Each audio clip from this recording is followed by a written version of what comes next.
coming to the second topic, that is drug target identification. Well, coming to the drug target identification, the identification of the biological origin of the disease is the most important step, and identifying the potential targets for intervention is the first step in the drug discovery of a medicine.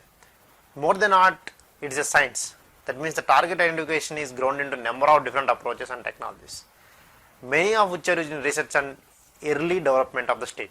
That means in drug target identification, a key process, it is a key process for the drug development phase. That means if you take a drug, the overall process of the drug takes many more years, and the key process is a drug target identification. First of all, you have to identify the target and identify the disease. Before that, identify the disease is the most important thing. The drug target is always a molecule which is having some binding site. Binding site is the key residues. Almost if you take, it's a protein. Drug target, if you take a protein, it is having the key enzymes, key amino acids which contribute for the action. That means catalysis, for which the substrate bind into the active site. That means the binding site for which the drug, through which the drug exerts its action. Most commonly it's a protein. And this majority of the case it's a protein. Biomolecules majority classes are carbohydrates, proteins and DNA, and the most common type is a protein. But it could also be a gene that is involved in the disease. That means you have to identify that particular gene which is responsible for the disease. And in that case, gene should be your biological target. And always you can see the known target structure is very important for structure based drug discovery. That means you can get the target structure by using X-ray crystallography, NMR and cryo-EM. You can find it in the PDB data bank. The crystal structure solved at the higher resolution, lower resolution and higher resolution. Always you can consider that the lowest resolution, that means 1.5 below 0.8 angstroms, it would be give the better resolution structure. And on another cases, if the resolution is too much low, that means 1.2, 1.5 angstroms, there may be some chances of missing of the residues. And then in that cases, you have to model the protein to perform the docking kind of studies, that in silico studies. And you can see the cisplatin. This is a drug which is bounding inside the DNA, minor groove of the DNA. And below you can see the drug target complex, that is atorvastatin. This is one of the statin family. It is bounding to the HMG coenzyme reductase. And coming to the next slide, drug target. The drug target is isolated. It could exist in isolated or complex modality. That means it is having, the structure is having special sites where the molecules can bind and activate its function. It should have a specific function. The characteristic of a specific drug target, it should be reversible. The drug should induce a reversible change in structure upon the binding of the small molecules. That means it should not cause irreversible change. It should cause a reversible change. That means whenever the conditions be favorable, it should again perform its function. That means and also the physiological responses occurs due to these structural changes. There are a lot of physiological changes. These changes play an important role in complex regulation and having its therapeutic effect on pathological conditions. The expression, activity and structure of the biomolecule, it can change over the duration of the pathological process.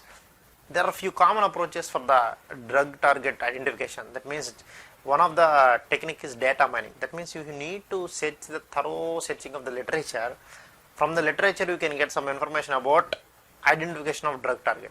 That means identification of the disease. That means before you need to identify the drug target, first of all you need to select a certain disease and biological pathway that are contributing for the production of the disease. The first thing is identification, followed by the selection, and you need to give the priority for identifying the potential disease target. Then it is followed by genetic association. That means the single nucleotide polymorphism, which genes are contributing for the particular disease. That means genetic polymorphism and connection with the disease is most important thing. And always you check for the expression profiling. You need to monitor the mRNA levels and protein levels. That means mRNA expression levels, RNA-seq. You can perform the any gene sequencing, whole genome sequencing, and next generation sequencing. Then it is followed by the mRNA expression levels. Then you can able to know which genes are higher expressing at particular conditions, particular physiological conditions. And always you can follow the pathway analysis using certain databases, KEGG, Reactome, Interactome. By using these all pathways you can analyze, and also the phenotypic analysis. This should be followed by using in vitro cell based assays. You can always screen certain molecules, and you can always synthesize certain drugs, and perform certain in vitro cell based studies. Then it will give you some an idea to identification and selection of a particular target. And the next thing is functional screening.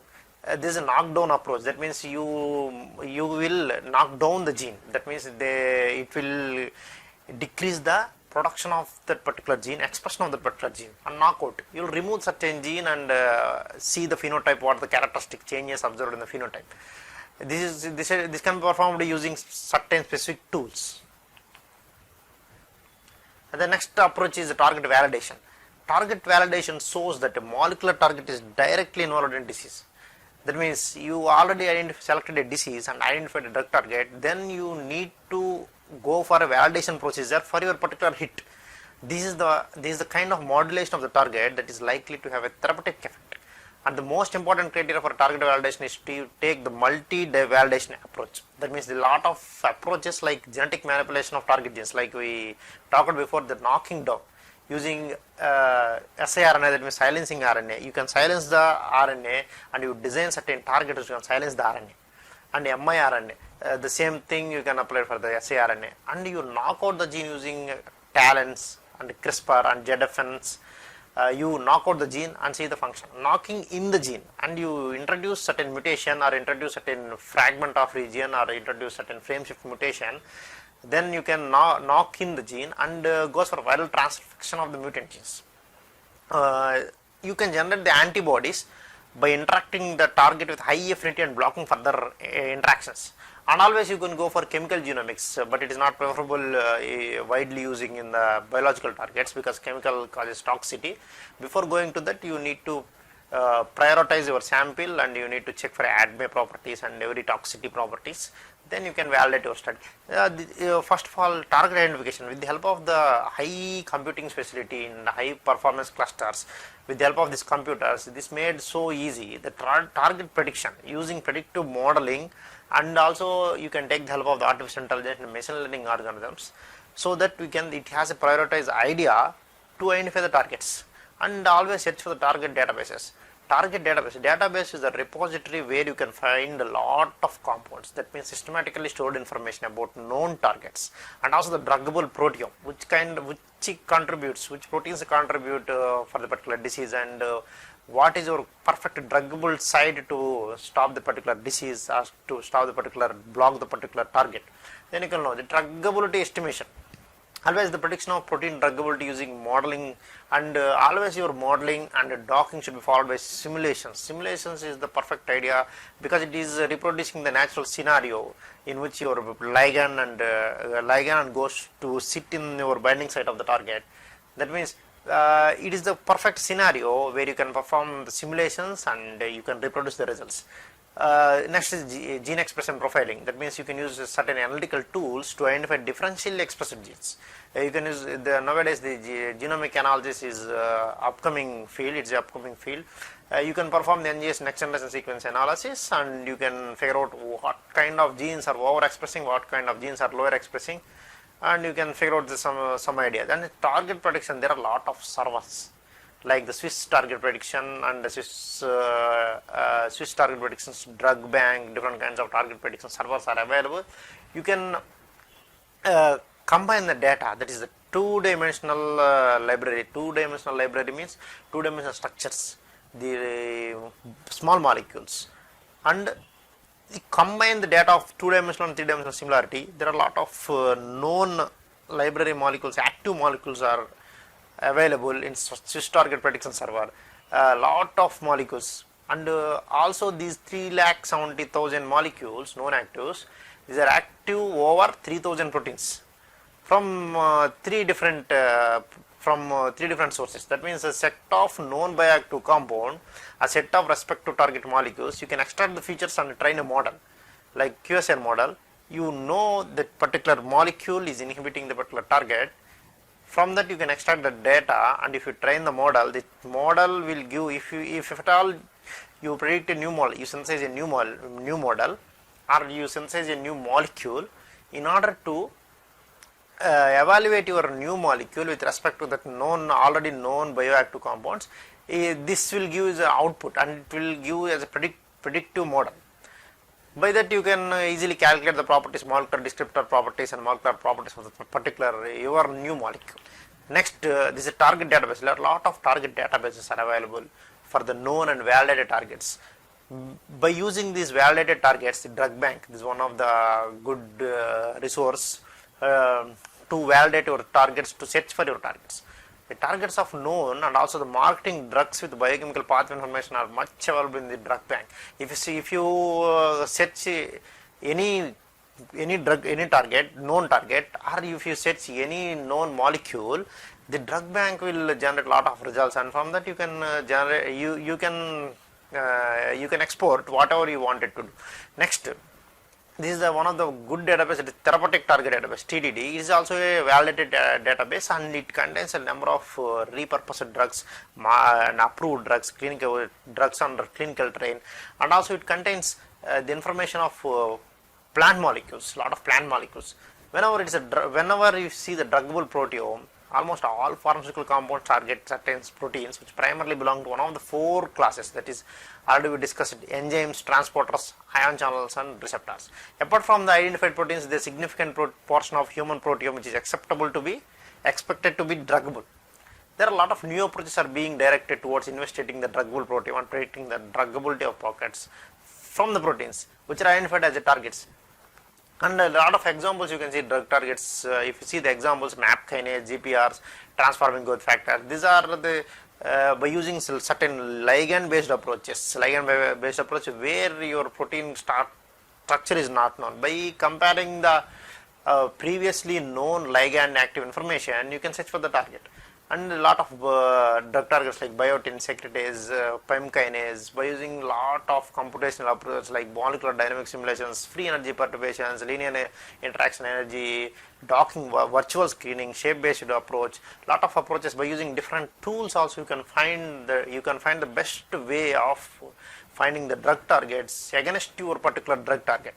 And when coming to the target, target is a broad term which apply to a range of biological entities that may include, for example, proteins like genes and RNA and DNA. This identification is a process of identifying the direct molecular target. For example, a protein or a nucleic acid, as we discussed earlier. In clinical pharmacology, the target identification is aimed to find the efficacy of a target. That means xenobiotic. There is no need to find a protein or a gene associated with a disease with its potential drug target interacts. These are called the targets. And this, you can see the drug discovery process starts with identification of the molecular target and followed by the validation studies. If you consider the traditional drug discovery versus new strategies, the path to identify and validating the drug candidate molecule is not one size. It fits all disease strategies. The first stage in drug discovery process is to understand the disease mechanism, how disease is prevailing, what are the genes responsible, how the biochemical pathway, using the lot of cellular and genetic approaches, and you can easily identify the targets. There are a lot of approaches like direct biochemical methods, genetic interaction methods. If you consider the direct biochemical methods involve the labeling of proteins or small molecules of interest, incubation of 2 populations, that means different populations, and direct detection of binding using binding FRET assays, QFRET assays, different kind of biochemical pathways. By using this directly you can predict the target, whether it is your particular molecule is inhibiting that particular target or not. You can directly figure it out. And this is followed by genetic interaction methods. Genetic manipulation can also be used to identify protein targets. That means modify your genetic target and you can presume in the targets in the cells, thereby changing the small molecule sensitivity. It can go and bind to different target and it could not control your target, thereby the disease prevails like as if it is. And the comparative genomic strategies, it aims to compare simultaneously 2 or more genomes in order to identify the similarities and differences, hence it can identify the potential drug targets. And final is the computational interference methods. This is, you can find the target hypothesis in contrast can be generated by computational interference. That means this pattern recognition is to compare small molecule effects with the help of the reference targets. There are a lot of tools for target validation. You can see the reliable technologies are microarrays. The microarrays have been well utilized in genomics and proteomics. By using these microarrays, there are a lot of expression studies like gene expression studies and protein expression studies. You can figure it out by using this large scale target validations, and also the antisense technologies. That means antisense technologies are RNA interference technologies that could enable sequence based gene knockdown at the RNA level. These zinc finger proteins are DNA transcription targeting version of knockdown assays you can perform using, and they followed by chemical genomics and NMR based screening. Chemical genomics are the latest emerging tools. That means it can generate the phenotype, it can generate the phenotype changes and leading to the target hit identifications. The target identification with proteomics is performed by comparing the protein expression levels in normal and diseased tissues. If you can see the NMR based screening as well as activity based protein profiling, they go and meet the requirement of a high throughput screening. And microarrays, as we discussed, it assesses the gene and protein expression levels. And the nucleic acid microarrays, you can see, if you take the oligonucleotides in the length between 15 and 25 nucleotides, and or 50 to 120 nucleotides, the PCR amplified cDNAs. The cDNAs is ready to cDNAs of the mRNA transcribed DNAs. These can be used as array elements and are overwhelmingly they dominate because of the relatively easy synthesis and the chemical robustness of the DNA. And protein microarrays, because most drug targets are proteins and peptide microarrays are said to have important impact on the drug discovery. Because the protein array is an emerging technology, the differential expression of proteins using antibody arrays and correlating the changes to disease phenotypes, it's the best thing. And next one is tissue and cell microarrays. An alternative to use of the whole tissue specimen is the use of live cell microarrays that can be used to identify potential drug targets and characterizing a large numbers of gene products in the cell-based assays. These antisense technologies is a key. It is a key validation study. That means with respect to the phenotype and expression of other genes in cells or model organisms, the RNA interference is another type of technology involving the sequence specific RNA for using gene knockdown. This approach avoided some limits such as selectivity of mutational targeting, complexities of anatomically based phenotypic analysis, and it can find difficulties in subsequent gene identification, and it should make possible that the systematic identification of components within an easy pathway